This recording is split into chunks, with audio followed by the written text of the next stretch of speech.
Coming to you live high atop the Wannabe Inn. It's the 2015 OPA World Championships, the Englewood Beach Waterfest. Brendan Matthews, Shane Sherman, ABC 7 meteorologist Bob Harrigan with you. And we teased it going into break.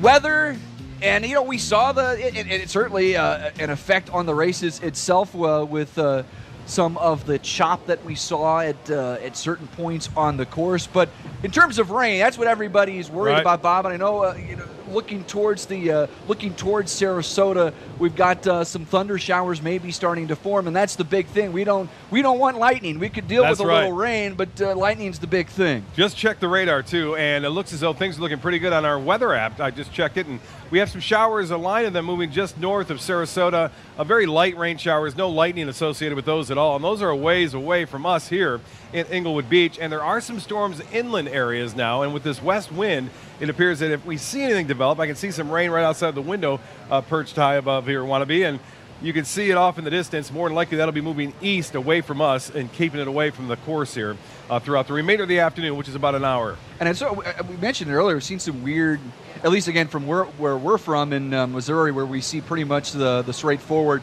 west to east motion of the storms. Saw a lot of the storms here the past few days would park itself over one area, right. Bob, do its thing, and even sometimes kind of shift a little bit to the west. But as we alluded to earlier, there's a cold front coming, so a lot of this, there's going to be some forward motion eventually, and it should work its way out. Eventually it is going to sweep on through. That'll be later on this evening, and it looks like that will usher in some of the coldest air of the season here along the Sun Coast, so get ready for that.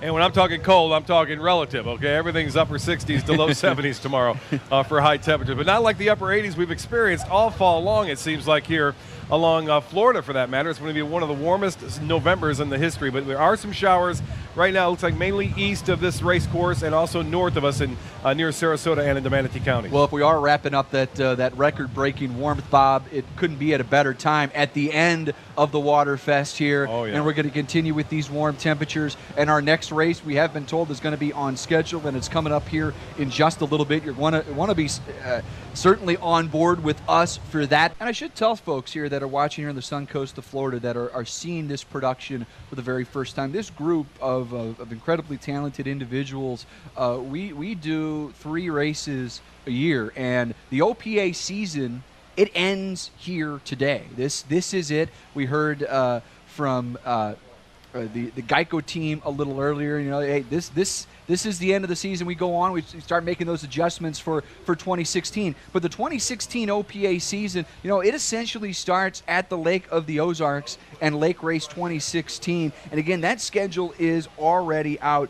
Beavers at the dam, and the incredible experience that you get there right on the water at the Lake of the Ozarks. Just a completely different type of race and race course. It all starts June 1 with the Lake Race Volunteer Party. June the 2nd is the Lake Race Festival of Speed on Parkway West and Osage Beach. June the 3rd is the Lake Race Street Party on Bagnell Dam, which is always absolutely incredibly packed with people, although it was certainly rivaled a few days ago here on Dearborn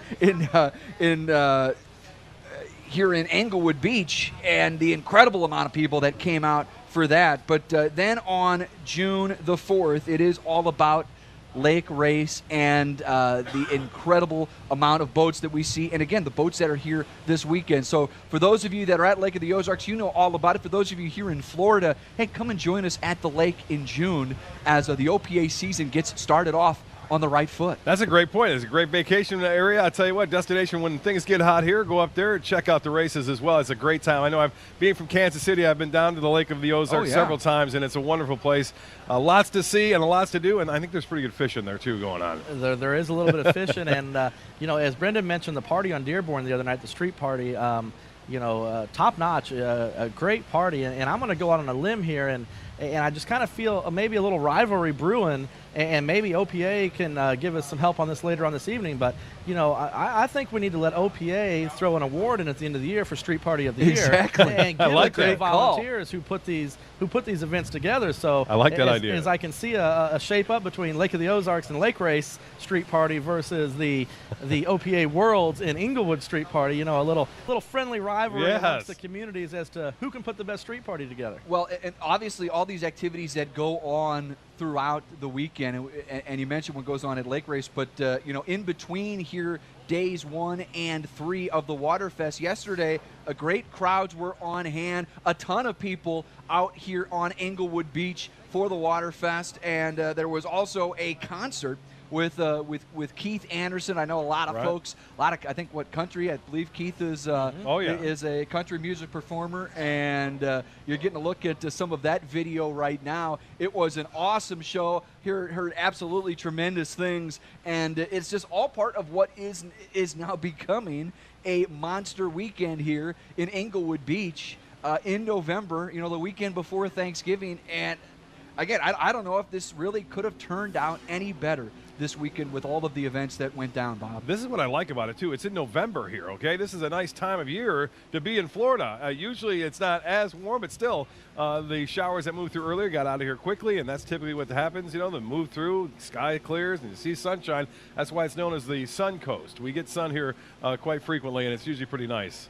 Yeah, and the one thing that we haven't touched on is we're 30 days out from Christmas. Oh, I know. It doesn't even sound right to listen to. Being from Missouri, I've spent most of my year this year in Miami, but we're 30 days out from Christmas, and I'm wearing shorts and flip flops, and I'm on the beach, and people are in the water. Great. Yeah, they're in the water. It doesn't register when you're down here and you turn on your television and you're inundated with Christmas ads at this point. You look at it this weather, it just doesn't quite compute. Now, John Rogers, the 4th member of our broadcast team, he had a chance to talk it over with the Cleveland construction guys. Down to John we go. We're back here in the pits getting ready to talk to 2 guys that are going to be out in this track having a fantastic time. Ed Smith and Keith Holmes from Cleveland Construction. Guys, thanks for talking with us. Tell us a little bit about how you got into powerboat racing. Well, I got into it about 22 years ago after about a $5 bet that somebody was going to kick my butt. So that's how I started. I don't know how Keith did, but mine was over $5, and look at where we're at now 22 years later. Absolutely. Keith, you're started in powerboat. It was more like about 26, 27 years ago. I kept having problems driving my hot rod cars on the streets, and they wanted to lock me up, so I had to take my aggression out on the water. So I bought my first powerboat in 1988, and then I turned it to a race boat 3 years later and had to go racing offshore. Indeed, you have done that so far. Tell us a little bit about your boat here that we're standing next to right now for the folks that aren't too familiar with powerboat racing. Well, this is a 388 skater. It's built in Douglas, Michigan. It's a spec class. We run a 510 cubic inch engine, single 4-barrel carburetor. We're limited to RPM, limited on weight, and we have a 1:6:1 gear ratio. Wow, that's fantastic. Detailed information. Now, about the props, some people are saying, well, how do these things work? Are they certain props? Are they adjustable props? What do you do with all that? Well, what we end up doing here, Keith's he's the setup guy on the team. We turn around, we play with X dimension, we play with weight and propellers. Of course, rougher water, we want smaller propellers. Flatter water, we want bigger propellers. And looking forward to today's race, what's on your mind? Well, I think today you're going to see a flatter race course, very low winds, so we're going to have a fast boat to get the job done. So I think the fastest boat out there today is definitely going to win. So we're just going to lay it all on the line and get the boat set up that way to run it as fast as possible. That's fantastic. Now, guys, tell me about a race that you remember or recall as your favorite so far. If you could pull one out of your mind, what has been your favorite race so far? My favorite race was Key West on Sunday when we won it. There you go. Just a week ago. That's the way to do it. Yeah. How about yours? Yes, I have 2 favorites, and the one was in 1998 when we won the World Championships in this boat, Cat Can Do, which in fact gave me the same setup and course to win the Cleveland boat race on last Sunday down in Key West, Florida for the World Championships. Well, guys, we wish you the best of luck today. It looks like you are all set. It's going to be a fantastic day out on the water. We thank you so much for joining us on the program. We're a high above Englewood Beach in the Wannabe Inn, and boy, they've taken care of us this week, and we certainly appreciate all of their hard work and effort, and all of our behind-the-scenes people. We turn this lovely condo, this lovely hotel into our television studio. And you guys do a heck of a job. I got to tell you, I'm working with this crew here. They're obviously professionals, and You guys have done a wonderful job here, and lots to do. You wouldn't believe what goes on behind the scenes for an operation like this and a program that you're seeing right now. You know, we're the hack television people though here, Bob. You're the pro, and we certainly appreciate everything that you guys with ABC7 have done to work with us and bring this race to people here in the Sun Coast of Florida that aren't used to seeing this type of race coverage on broadcast television. And they love it too here along the Sun Coast. We've got race teams all up and down West Central Florida, from Punta Gorda, Port Charlotte to Venice to Sarasota, even to Manatee County. Race teams here that are involved with the OPA, and obviously have been doing that and done so for many, many years. Ever since I've lived here, 30 years I've been on this coast, and I've seen a lot of races going up and down, and this has been one of the good ones, one of the better ones right here. Beautiful weather for it too, and enjoy being this nice vantage point, being able to see the whole race course from where we're at right here from above the Wannabe.